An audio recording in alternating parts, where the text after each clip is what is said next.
do not seem to be able to break off. Me talking about myself, I am going through one of those episodes where I can't get out of a habit, a bad habit in fact. And it makes me wonder if that's my destiny to not get out of it because I do read a lot of the stuff online and which is considered real by many people about mm, the dharmas, the astrology, the part where your destiny is already written and what you are is already written by God. Excuse me. I do read all kinds of stuff. So that sometimes makes me wonder that if I'm not that good, that is the biggest insecurity I have in my life. Even though I achieve many things and I do many things that are good, even if one thing was bad, the insecurity starts stucking into my mind that why am I like this? Why is it like this? Starting to question everything that is in or around me. The why, and why.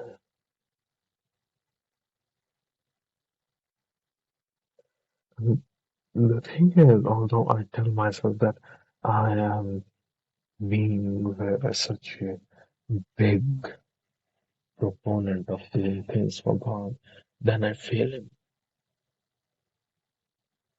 There is a shame which develops inside me, and that is felt very magnifyingly by me.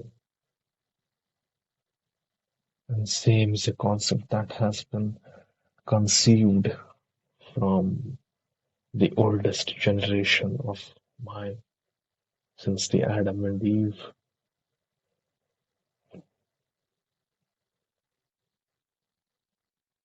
Both of them had the forbidden fruit and they developed a sense of shame.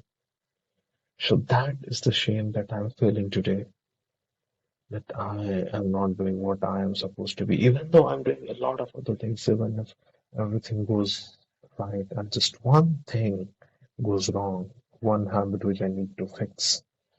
That that I can.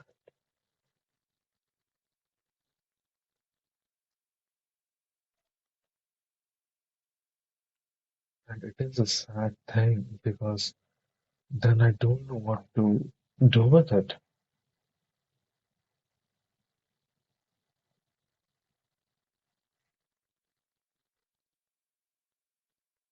You think you won't do it again, you tell yourself that it's okay. I tell myself that it's okay, but it's not. I have to push forward, going forward, that I will not do it. Even though I make promises that I won't do it, I break them over and over again, and I need to stop them. And what that stems from is I don't know what it stems from.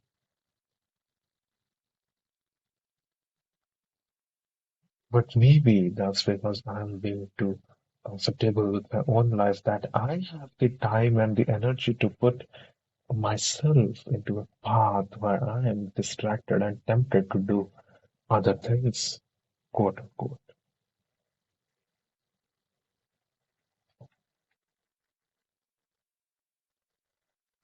But even though in your mind there is a checklist of things that I do want to do, at that point of time, I do not seem to grasp the urgency or the content of the checklist. I just cannot seem to go through the checklist and tell my mind, okay, let's not get tempted about this and let's do the thing that we are supposed to do.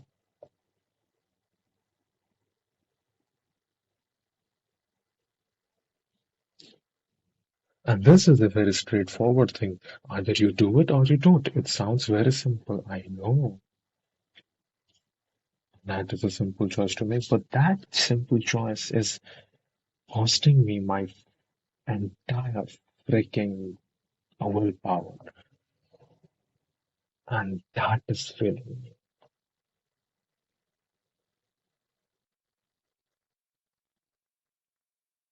I think the urgency needs to be developed from somewhere else, and there needs to be no comfortable situation within me for me to excel forward. And how do you get into the comfortable situation? The first thing is that you get out of the environment in which you are comfortable in. Because what I've noticed is when you're sleeping in the same bed and then you wake up and start working on the same bed, that's when you feel lazy. So you have to work and tell yourself that you're going to work outside of your comfort place, outside of your bed, preferably even outside of your room, preferably even outside of your hometown. But let's start small. Let's get out of the bed. Let's not sit on the bed when we're working. So the first point is to get out of the comfort zone.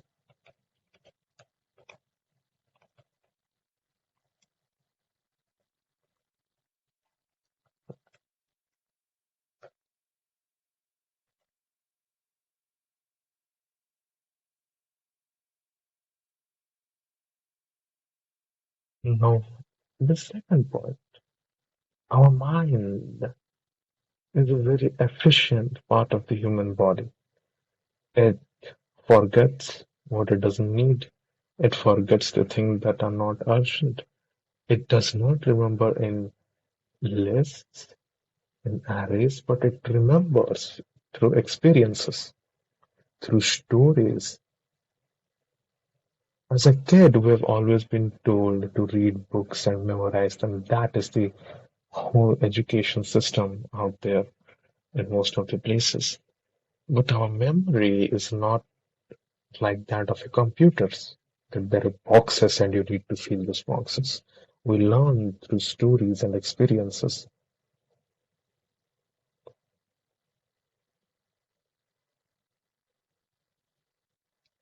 So instead of having a checklist in your brain, you need to put a physical checklist in front of you. Third,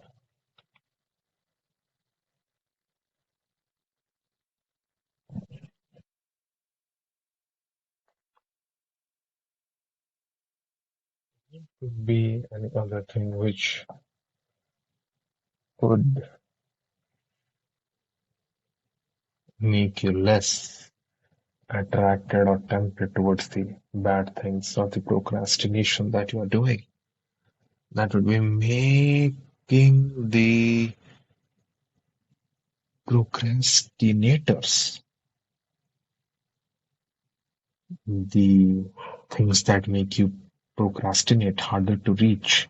But then again, you're working on your laptops, you're working on your phones.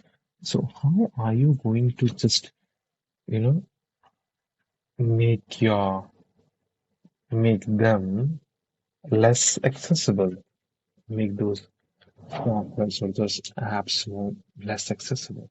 So it's not possible to do that entirely.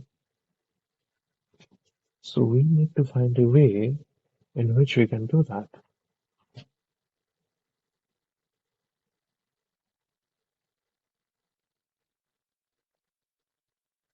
Very interestingly, um, you can number one, delete the thing that is causing trouble. Number two is make the accessing harder. Number three, so that's the point. Make the this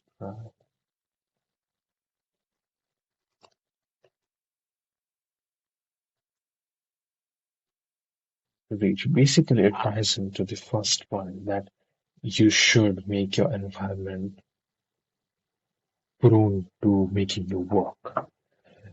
This is a good concept I learned from Alex Hormozy, if you guys know him. He says that in his office he has nothing but a standing desk and laptops. It has no windows, nothing of its own. So there is nothing to distract him. It's just him, his desk, and his laptop. What would a man do inside that place? He will work and work and work.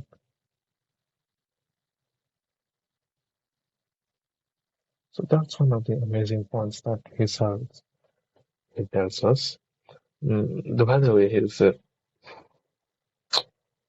anyways, not glazing him too much or something. Moving on.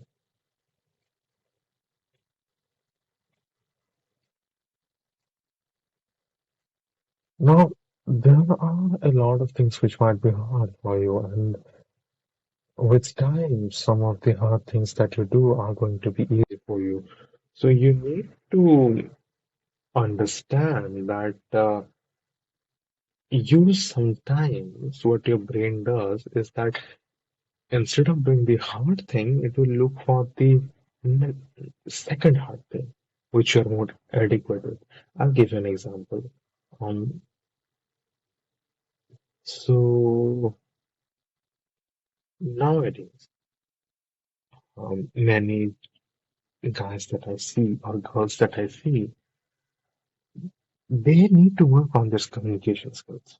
They need to go out more and become more social, not with their friends, but talk to new people and understand new kinds of things. They need to do that. That is hard for them. Their brain takes that action as now hashtag one hard. But then again, they come from a little bit rich families. I mean, compared to the past, and now our parents have more money than their parents used to have for them. So you can see many of the people go to the gym. So what the guys and the girls make an excuse that instead of going out and socializing, we will do the hashtag number two hard thing, which is going to the gym. And it's a little bit of effort, not much. And their brain is acquainted with going to the gym every day and pushing themselves through a workout. So it goes, okay, I can handle that. I'm used to this. But what about the thing that really matters? What about the next hard thing? You're getting comfortable in that hard thing, so it's no longer a hard thing. You need to move up the chain. And that is another point you have to understand that you cannot get comfortable in life. Things might become comfortable for you, but you should move beyond those comfortable things. If you get comfortable trying new thing, you will do something. Sounds very easy to say, but it is very hard to implement.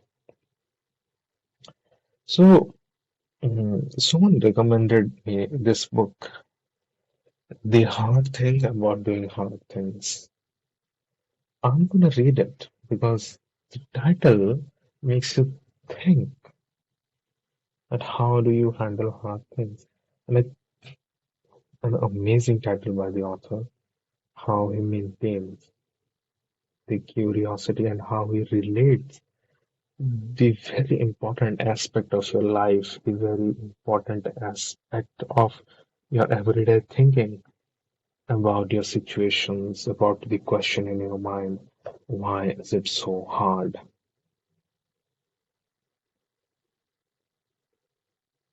Very interesting stuff. So I need to go through that book and I'll give you guys an update after I've read that book.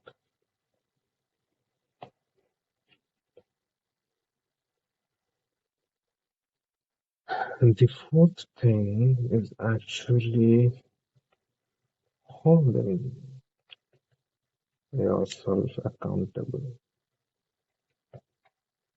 And then this is a point which sounds very morally correct, but It really isn't. Your brain isn't motivated to do that. So you can do it for a week or two and then you will give up. You will give up. I can assure you of that. But when will you not give up? Everything has a context. You need to understand the context in this line. When will you not give up? When it's not about you anymore. When it's beyond you.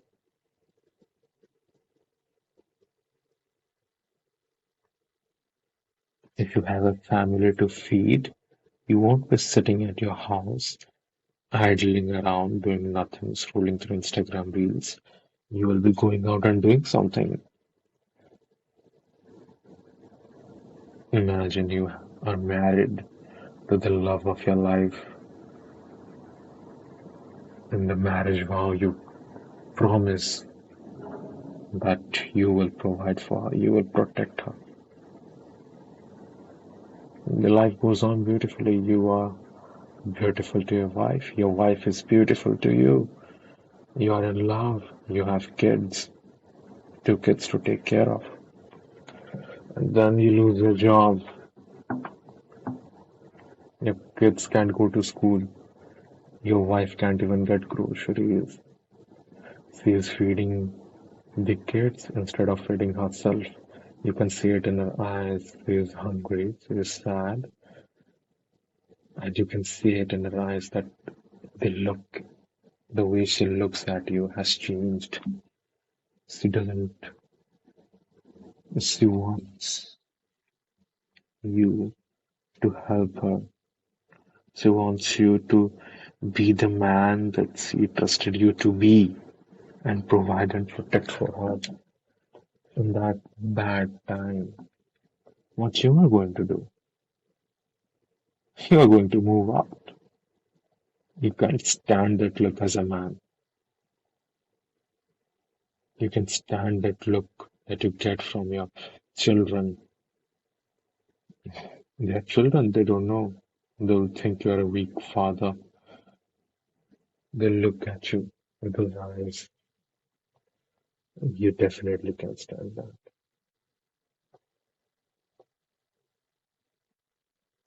You need to create urgency. Do it for others.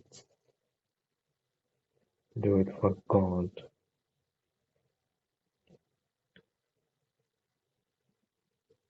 Before you lose your ship, let me tell you why I tell you to do this for God and not some person. Because human relationships are complicated. The way you cook your food for your dog is very different than the way you cook the food for yourself. The way you cook for a stranger is very different from the way you cook for your father. And even when you are cooking for your father, there might be some complications involved in your relationship, which might make your intent impure. And cooking is the